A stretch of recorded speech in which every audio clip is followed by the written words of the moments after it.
అండి అందరికీ. మనందరికీ తెలుసు కదా! రీసెంట్‌గానే ఒక వారం రోజుల క్రితం ప్రముఖ నటుడు, బాలీవుడ్ ప్రముఖ నటుడు సైఫ్ అలీ ఖాన్ మీద ఒక దుండగుడు దాడి చేశారు అని చెప్పేసి పెద్ద ఎత్తున నేషనల్ మీడియాలో, మన లోకల్ మీడియాలో కూడా పెద్ద ఎత్తున చర్చ జరిగింది. తర్వాత ఆయన హాస్పిటలైజ్ అయ్యారు. పోలీసులు ఆయనకి సర్జరీ చేసి ఆయన్ని ప్రాణాపాయం నుంచి కాపాడటం జరిగింది. ఆయన బయటికైతే రావడమే జరిగింది. అయితే ఈ కేసులో పోలీసులు కొన్ని అనుమానాలైతే వ్యక్తమైతే చేస్తున్నారు. అయితే అంత పెద్ద హీరో 'సైఫ్ అలీ ఖాన్' అంటే మినిమమ్ అంత తక్కువ హీరో ఏం కాదు. బాలీవుడ్‌లో ఒక స్థాయి పేరున్న వ్యక్తి. అలాగే 'కరీనా కపూర్' ఎవరైతే హీరోయిన్ ఉన్నారో కూడా ఆమె కూడా ఒక పెద్ద స్టార్ హీరోయిన్ ఒకప్పుడు.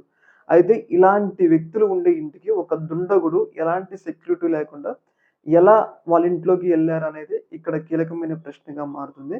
ముఖ్యంగా 'సైఫ్ అలీ ఖాన్' మీద దాడి జరిగినప్పుడు అంత స్థాయి పెద్ద ఇన్సిడెంట్ జరిగినప్పుడు కుటుంబ సభ్యులు ఎందుకు ఆయనకు అనుగుణంగా ఆయనతో ఎవరు ఎందుకు హాస్పిటల్‌కి రాలేదు? ఆయన ఓన్లీ ఒక ఆటో డ్రైవర్‌తోని ఎందుకు హాస్పిటల్‌కెళ్లారు? అనే వాదనలైతే ఇక్కడ చాలా బలంగా బలపడుతున్నాయన్నమాట. దీనిలో భాగంగా నిజంగా ఈ యొక్క ఇన్సిడెంట్ జరిగిందా? లేకపోతే కుటుంబ సభ్యులే ఎవరైనా సైఫ్ అలీ ఖాన్‌ని పొడిచారా? అన్న కోణంలో పోలీసులు ఇన్వెస్టిగేషన్ చేస్తున్నారన్నమాట.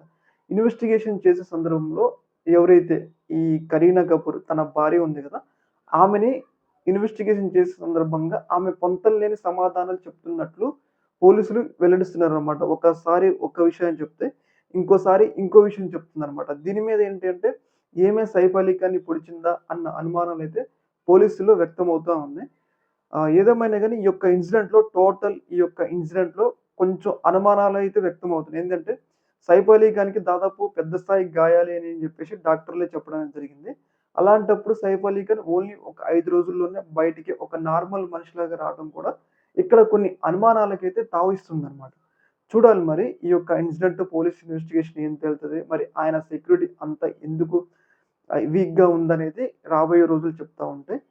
ఏదేమైనా గాని పోలీసులు గూడా కరీనా కపూర్ మీద కొన్ని అనుమానాలైతే వ్యక్తమైతే చేస్తా ఉన్నారు. ఈ యొక్క ఇష్యూ మీద మీ యొక్క అభిప్రాయం తెలియజేయండి.